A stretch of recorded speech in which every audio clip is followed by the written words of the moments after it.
Was destroyed by a gas explosion last night.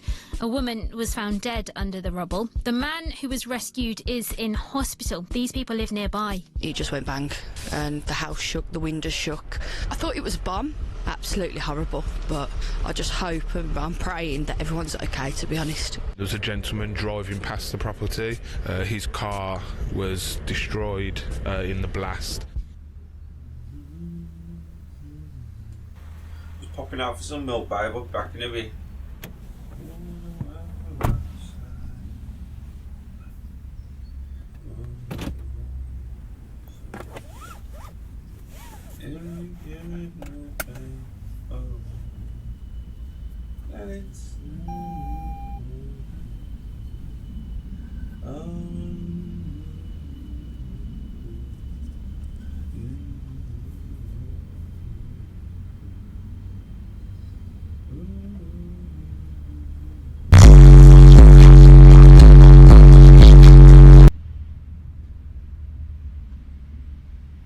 Imagine just driving along and then your car explodes.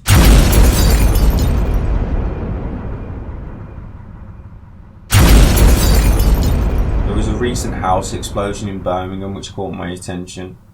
A woman was found dead at the scene and another man was seriously injured.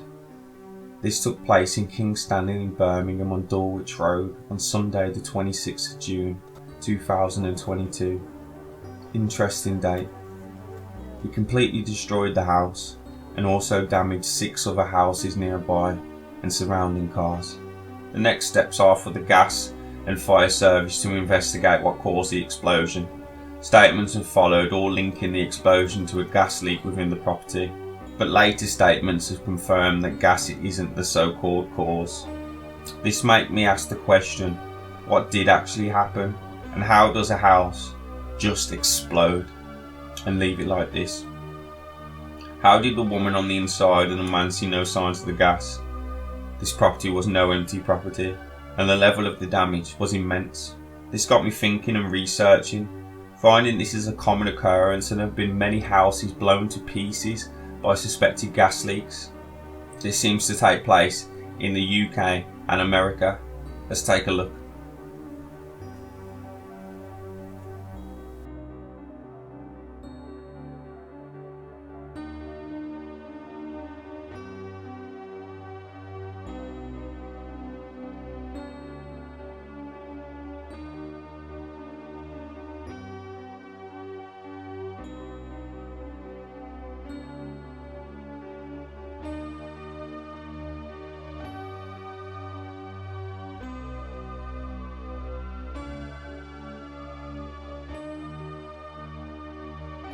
Police evacuated residents from the nearby homes just before 11:43 a.m.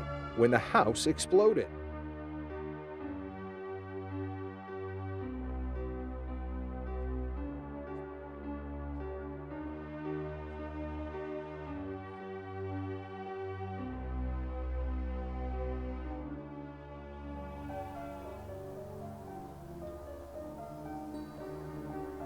I found a 2014 Bloomberg article relating to gas leaks, and the question was asked, was it normal for gas accidents to utterly destroy a building? The answer was no, it's extremely rare, and further on in the statement it says the most common results are normally shattered windows and structural damage, but not total disintegration. So with this said, how and why are houses blowing up, not just in the UK but all over the world? There was an article released by The Independent in the UK in 2021 titled, "What's Behind Britain's Alarming Spat of Suspected Gas Explosions?" 9 suspected gas explosions affecting tenants and homeowners have taken place across Britain between late October 2020 and the article was written in 2021, so this was in the space of 4 to 5 months. 9 explosions in the UK in 4 months. We know there have been more of these since, including the first one I've mentioned in Birmingham, King's Standing. Further research led me to Losco, 1986. Researching the gas leaks brought me to a landfill gas leak and explosion which took place in March 1986 in Derbyshire. In 1986, a bungalow in Derbyshire was completely destroyed by a landfill ground gas explosion, badly injuring 3 occupants inside the home.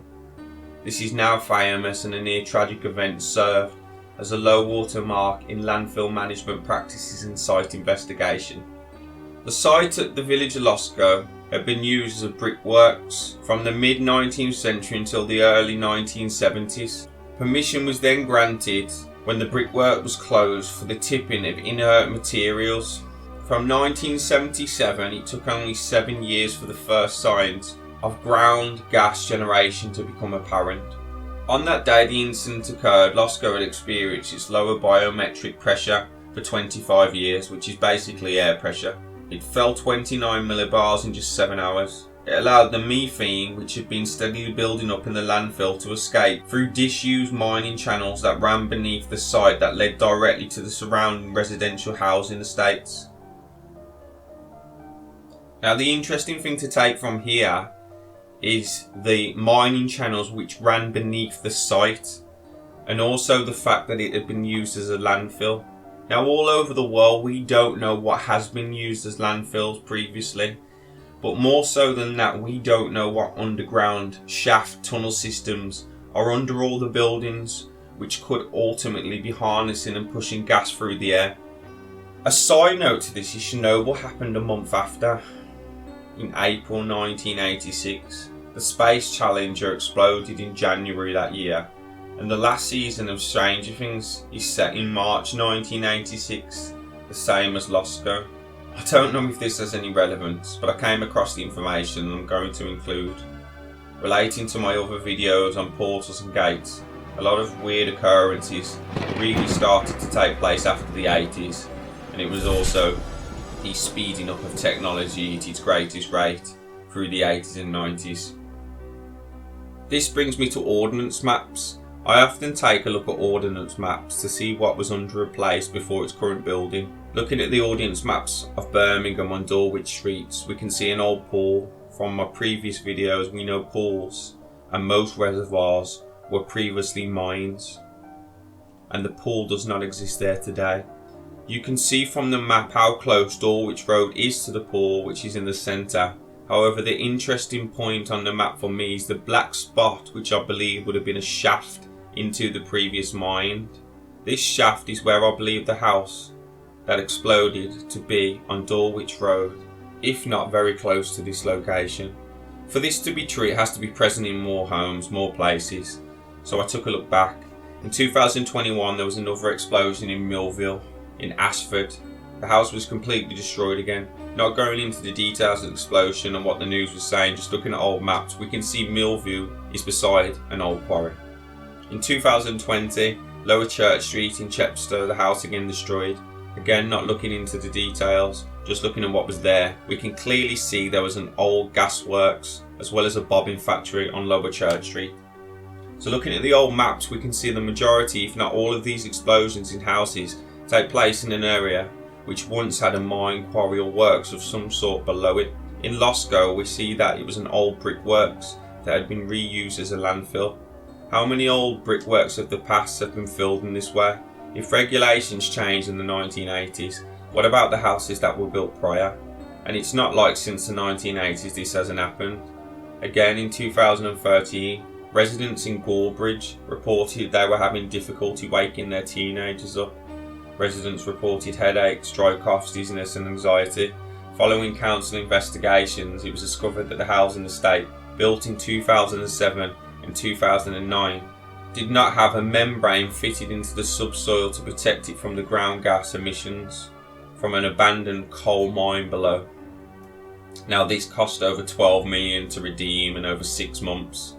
A lot of money and a lot of hard work. So do you really think they would do this if they didn't have to? I would suggest there's plenty of other sites that are currently not being affected by the conditions, so they wouldn't be seen as a problem. We now live in a reactive society rather than a preventive one. We only change when we have to, not when we should. Looking back at the Great Fires of 1694 in Warwick, it's said that the areas got destroyed all had underground tunnels 20 or 30 feet below. The tunnels would have been a way for the fuel and the intensity of the fire to direct to certain locations. It could very well be the case that there are old tunnels, mines, shafts that are a contributing factor to the explosions and fires around the world. This would also be the case for the Great Fire of 1666 in London, where a large part of the city was burnt down. Whether this is accidental or controlled destruction, we cannot know. Whether the governments and officials know something more and not telling us, we cannot know. But we do know there is an extensive network of tunnels below. You may ask, why would people purposely burn down the city? And my first answer is wealth and power. Money is out to be gained in scenarios of rebuilding and destruction. Someone always makes a lot of money. Another is cleansing, especially in the case of the Great Fire of London. The year before the Great Plague of 1665, the timing was perfect for the cleansing of the city. Since this fire, no epidemics have taken place in London. And in America, the Great Fires mainly led way for the grid system to be implemented. Same with Warwick. The US and France is mostly now built on a grid system. London firstly rejected for the plans for the grid system supposedly, but if you look around in places such as Hyde Park and the whole layout of London itself, it's easy to see the grid designs of John Evelyn or Christopher Wren in the locations, say such as Hyde Park. What benefits or changes that can come from house explosions is unknown, and whether there is something more to them is still unknown. But we all know from the articles and statements being released from firefighters, etc., and also just with our own common sense and eyes, destruction on this scale really shouldn't take place, and there is something more behind the explosions and fires that we're seeing in the world at the moment. The once grand mansions of a wealthy Southern California city were reduced to smoldering remains on Thursday, a day after an enormous wildfire ripped through the enclave of Laguna Niguel, destroying about 20 homes while scorching some 200 acres. Interesting side note, back to the date of the Birmingham fire, the 26th of June 2022. I see 2 6s, June 6, 2022, add the 2 6. Back to the Warwick fire, September 1694, lasted for 6 hours, already has 6s in it, and remember 9 can be inverted to be a 6. The Great Fire of London,